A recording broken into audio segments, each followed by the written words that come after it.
Have you ever found yourself completely swamped by, like, a mountain of new information? Oh, definitely. Maybe you're navigating articles or drowning in research notes, or perhaps trying to truly grasp new language like English. Yeah. And in those moments, don't you just wish there was a clearer path? A smarter way to master what you learn instead of just scrambling to memorize it all before it fades away. Absolutely. That feeling is so common. If that sounds familiar, you are absolutely not alone. hmm Okay, let's unpack this. Right. Today, our deep dive is on a mission to pull back the curtain on some incredibly powerful science-backed learning strategies. These aren't obscure secrets or techniques that require, like, expensive tools. In fact, these are the very methods that top students from places like Harvard to successful professionals use to learn faster and remember more. And they work for pretty much anything, right? Exactly. They're universally effective, but they are truly transformative when you're tackling something as rich and complex as a new language. That's right. Our source for this deep dive is an excellent guide that distills 10 of these proven methods. 10 of them. Yeah. Yeah. And what's truly compelling about them is how they shift your perspective from just consuming information to truly engaging with it, helping you work smarter, not just, endlessly harder. Exactly. This deep dive isn't just about listing what these techniques are, but delving into why they fundamentally change how your brain processes and retains information. And crucially, And crucially, how you can immediately apply them to reshape your own learning journey. So, shall we dive into the first powerful strategy? let's do it. Okay. Our first technique is called active recall. Now, for many of us, traditional learning looks like rereading notes, maybe highlighting passages, or passively It's listening. the usual stuff. Right.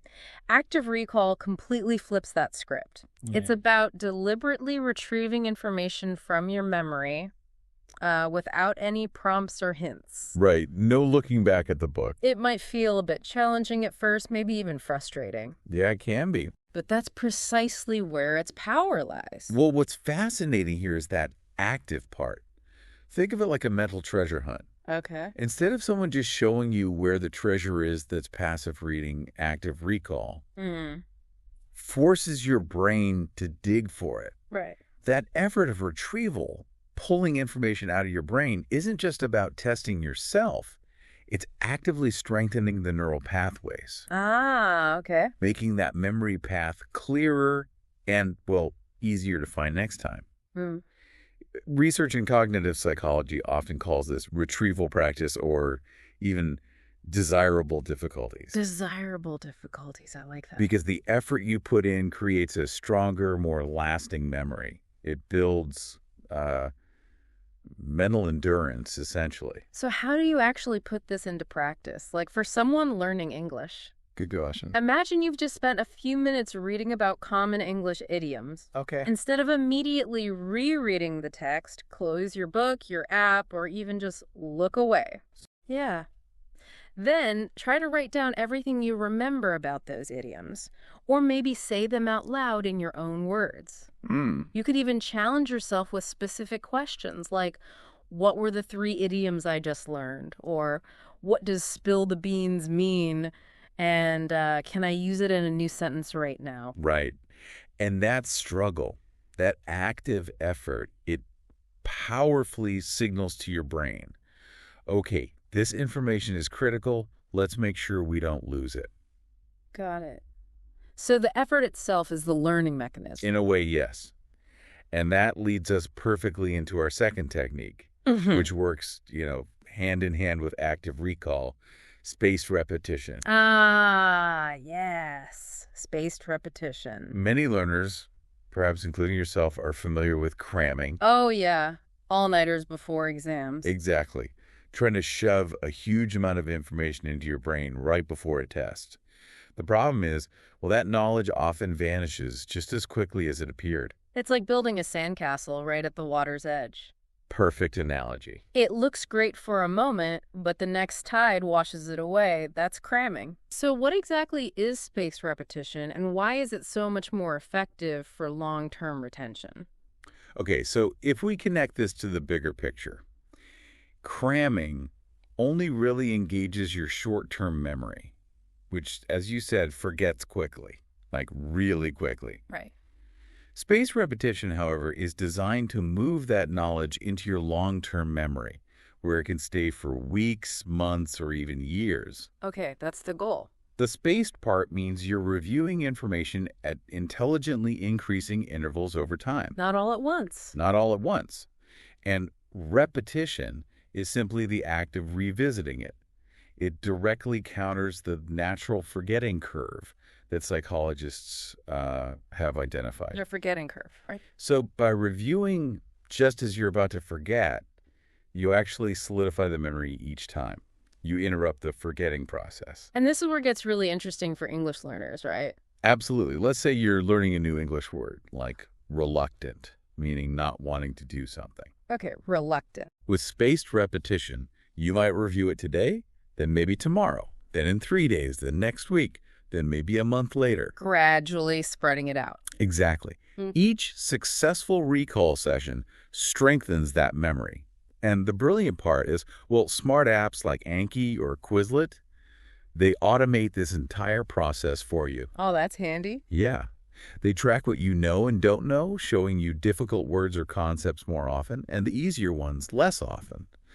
It's truly a transformative tool for building your vocabulary efficiently. No more messy paper flashcards everywhere, unless you want them. Unless you want them. Okay, for our third technique, we turn to a mind famous for making the complex brilliantly simple, the Feynman technique. Richard Feynman.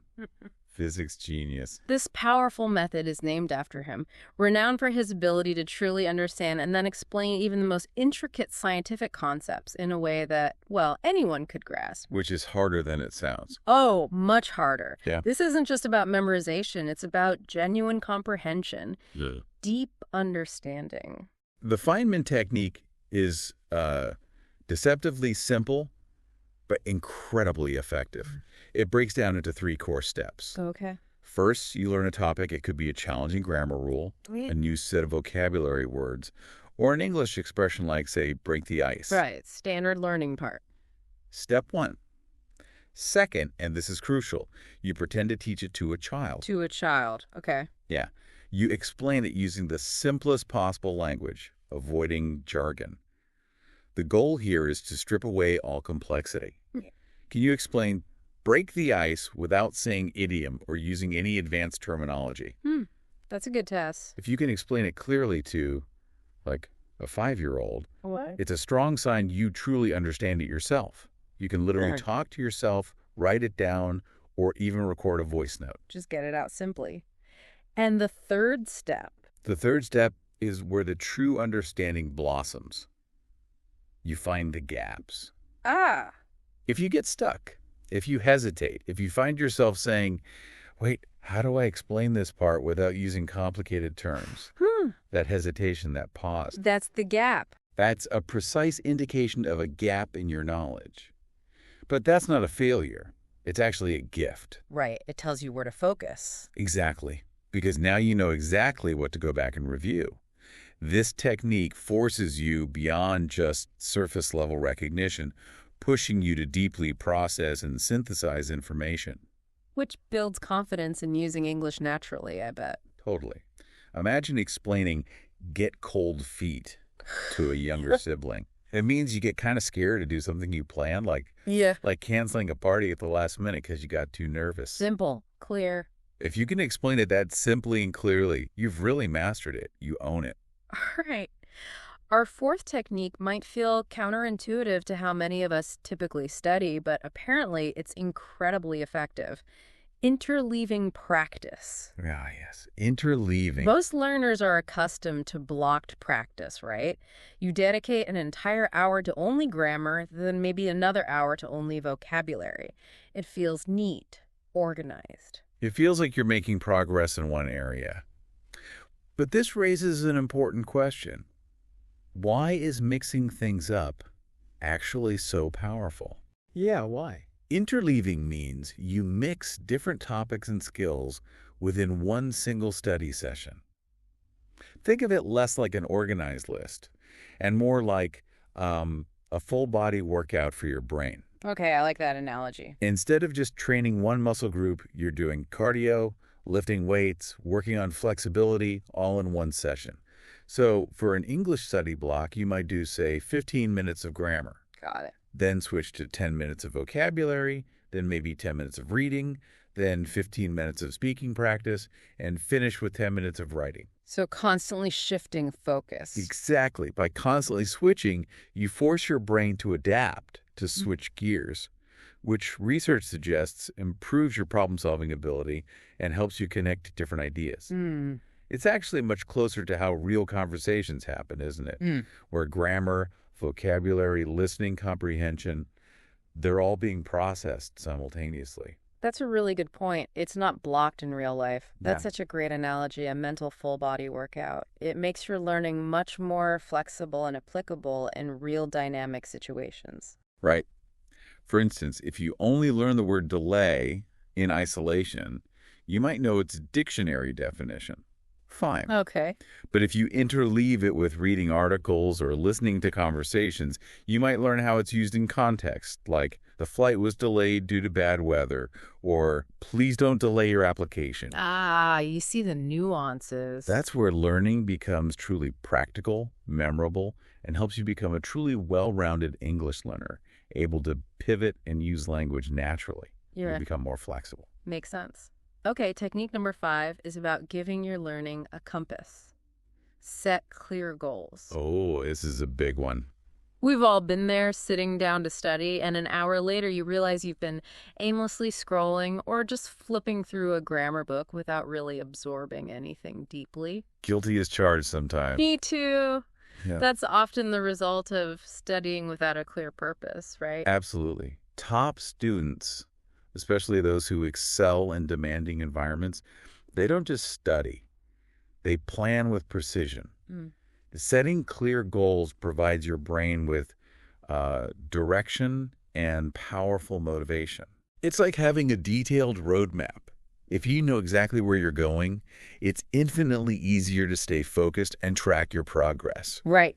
It also gives you that satisfying sense of accomplishment when you tick off a goal, which fuels your motivation to keep going. And these goals absolutely do not need to be monumental, do they? Not at all. Oh. In fact, small, specific goals are often far more effective. Like what? Instead of a vague resolution like, I'll study phrasal verbs today, a clear focus goal would be, today, I will learn 10 new phrasal verbs and write 2 example sentences for each. Very specific. And phrasal verbs, just quickly, those are the tricky but common verbs made of 2 or more words, right? Like give up or look after. Exactly. Often with meanings that aren't obvious from the individual words, super important in English. Okay. Other specific English learning goals could be, I will read 1 news article and highlight 5 new words to actively recall later, or I will watch a 10-minute TED Talk and summarize its main idea in 3 sentences. Measurable, achievable things. Precisely. Over time, these small, deliberate actions snowball into truly significant improvements. Okay, number 6. For our 6th technique, we're diving into the incredibly popular Pomodoro method. Ah, the tomato timer. That's the one. This clever time management technique was developed by an Italian student who used a tomato-shaped kitchen timer. Pomodoro is actually Italian for tomato. I love that origin story. So you don't need any fancy software, just a simple timer. How does it work again? Okay, so here's how it works. You choose a specific task, set a timer for 25 minutes, and commit to focusing only on that task. Absolutely no distractions. It's 25 minutes. Just 25 minutes. When the timer rings, you take a short 5-minute break, get up, stretch, grab some water. Okay. After completing 4 of these 25-minute Pomodoro sessions, you then take a longer break, typically maybe 15 to 30 minutes. All right. A proper reset. Exactly. And the brilliance of this method lies in understanding how our brains work. Human concentration generally peaks and then starts to decline after about 25 to 30 minutes. Gotcha. Trying to push through for hours without stopping just leads to diminishing returns and, frankly, rapid burnout. Yeah, you just stare at the page. Right. The Pomodoro technique effectively manages your energy, keeping your brain fresh, energized, and highly productive by giving it regular, restorative pauses. It's about cultivating sustained focus. It's also fantastic for building consistent study discipline, I imagine. Totally. When that 25-minute timer is on, you make an explicit commitment to focus. Then you get a well-deserved reward with a break, preventing mental fatigue. So next time you sit down to tackle an English task, whether it's grammar, vocabulary, listening comprehension, maybe try setting that timer. Give it a shot. Just pick one task, immerse yourself for 25 minutes, then enjoy your short break. It's simple, but incredibly effective for structuring your learning time and boosting productivity. Okay, number 7. Our 7th technique is one of the most powerful and surprisingly fun ways to truly cement your English learning. Teach what you learn. Ah, the protege effect. You probably heard the saying, when you teach, you learn twice. A classic for a reason. And in the realm of deep learning, this couldn't be truer. Yeah, this method goes beyond just understanding. It forces you to truly internalize, organize, and articulate what you've studied. How is it different from the Feynman technique, then? That also involved explaining. Good question. While similar to the Feynman technique in its goal of simplifying, here you're actively trying to convey information to a real person, a friend, a family member, maybe a study partner, or even just recording yourself talking to your phone as if explaining to someone. Okay, so the audience is key. The act of externalizing it for someone else is key. For instance, if you learn 5 new idioms today, like break the ice, you could say, hey, I learned 5 new English idioms. Let me tell you about break the ice. It means to start a conversation in a friendly way, especially with someone new. Right. Then use it in a clear sentence. At the party, I broke the ice by asking about her favorite books. And this is where it truly becomes insightful, I guess, when you attempt to teach something. You immediately identify the areas where your understanding isn't quite solid yet, right? Yeah. If you struggle to explain a word clearly, or you can't quite form a natural sentence with an idiom, it's a clear signal that you need to go back and reinforce that specific piece of knowledge. Makes sense. Plus, regularly practicing teaching, even for just 5 minutes, significantly builds your confidence in speaking English and explaining complex ideas clearly.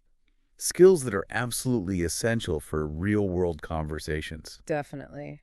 And just to clarify again, an idiom, that's a phrase where the meaning isn't obvious from the individual words, like hit the books doesn't mean literally hitting them. Right. It means studying very hard.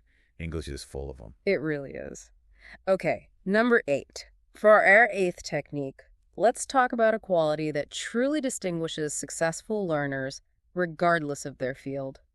Stay curious. Curiosity. Yeah. Yes.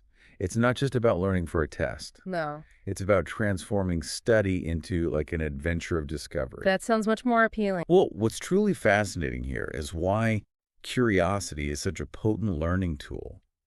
When you approach information with genuine curiosity, you create an emotional connection with the material. Ah, emotion helps memory. Big time. You're not just passively memorizing facts, you're actively exploring, questioning, discovering. That emotional engagement makes the information stick in your brain for significantly longer because it taps into intrinsic motivation, your own desire to know. It also encourages you to learn words and concepts in their real nuanced context, not just as isolated items on a list, which, again, is how native speakers naturally acquire language. Right, through exposure and interest. So imagine you're reading an article and you encounter a new word, perhaps, notwithstanding. Okay, good. Instead of simply skipping it or making a vague mental note, your curiosity kicks in. You pause. You You ask yourself, what exactly does this mean? How is it used? Can I find it in another sentence? Maybe you take a moment to look it up. Takes maybe 30 seconds. Right. You discover notwithstanding means despite or in spite of, as in notwithstanding the heavy rain, the outdoor concert continued. Got it. This simple act transforms learning from a chore, something you have to do, into an active, rewarding exploration, something you want to do. So the advice is, next time, resist the urge to just scroll past the confusing parts, pause, dig a little, explore. Your natural curiosity is truly one of your greatest teachers. Love that. Okay, number 9. Our 9th technique addresses a really common pitfall. Trying to memorize individual words or grammar rules without truly understanding how they function in a sentence. Oh yeah, learning lists of words. Exactly. The secret that top learners have mastered is to always learn with context. Context. Absolutely critical. Yeah. Context, simply put, means the surrounding words, phrases, or situation that help clarify the meaning of a word or concept. Right. Think of it like a puzzle piece. One piece alone doesn't tell you much, but when you see it alongside other pieces, the whole picture becomes clear. Now, this raises an important question. Why is this so crucial for English learners? Why? Because it makes the language natural, memorable, and real. It's exactly how native speakers learn, by hearing and seeing words and expressions used organically in real-life situations, not by memorizing isolated definitions from a list. Absolutely. When you encounter a word like, say, consequence, it might seem a bit abstract on its own. Yeah, what does it really mean? But if you see it in a sentence like, if you don't study for the exam, the likely consequence is failing your test, its meaning immediately snaps into focus. It's the result of something, often negative. Exactly. Yeah. So a truly powerful tip here is that whenever you learn a new word, don't just write down its definition. Go beyond the definition. Write down a full sentence where it's used, note the typical situation it might appear in, and even try to craft a sentence from your own life. Make it personal. Yeah. For hesitate, you could note. She hesitated before answering the tricky question, meaning she paused, unsure. Then your own sentence. I hesitated before asking for a raise because I felt nervous. Nice. By connecting words to real life and usage, you don't just collect words, you master their application. Yeah. You understand how they feel and work. Right. Okay, brings us to number 10. And finally, our 10th technique is deceptively simple, incredibly powerful, and often overlooked. Reflect and review. The wrap-up step. So important. And after each study session, resist the urge to just slam your notebook shut or close your app and walk away. Don't just run off. Yeah. Exactly. Take just a few moments. It can be 2 minutes, 5 minutes, to pause and ask yourself 3 core questions. 3 questions. What are they? First, what specific new things did I learn today? Be specific. Okay. Second, what parts were difficult, confusing, or did I struggle with? Be honest. And third, based on that, what specific thing should I review or practice tomorrow? Plan ahead. Okay. Learn, struggle, plan. Pretty much. This process is about actively analyzing your learning process. Right. What strategies worked for you today? Where are your current knowledge gaps? Where are you making progress? And where do you still need to focus? It's like being your own learning coach. Exactly. For instance, a quick reflection might be, okay, today I focused on phrasal verbs with get, but get across was a bit confusing, so I'll prioritize reviewing that tomorrow. I also realized I need more listening practice with fast speakers. Simple notes. Yeah. Regularly doing this, perhaps even just jotting it down in a quick study journal, is a highly effective way to stay on track, personalize your learning, and track your growth. It ensures you study smarter, not just harder. So what does this all mean for you, the listener? Well, you now have 10 powerful, scientifically backed tools at your disposal to study like a top student. A whole toolkit. These aren't magic spells. They absolutely require effort and consistency. Let's be real about that. Yeah, there's no shortcut to the effort part. But the exciting part is that even if you pick just 2 or 3 of these techniques and apply them regularly, your learning journey, especially with English, will improve dramatically and honestly feel far more engaging. Remember, learning English is not a sprint. It's an incredible journey. You've been introduced to active recall, Spaced repetition, the insightful Feynman technique, the brain-boosting interleaving the practice, power of setting clear goals, the efficient Pomodoro method, the transformative act of teaching what you learn, the fuel of staying curious, the real-world impact of learning with context. and the analytical strength of reflect and review. Phew. That's the 10. Yeah.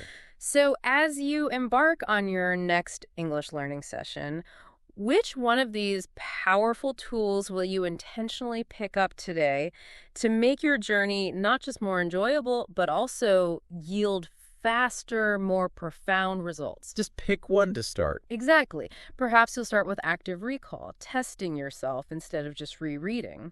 Or maybe you'll teach a new idiom you learned to a friend, or record yourself explaining it. Or try a Pomodoro session. Yeah.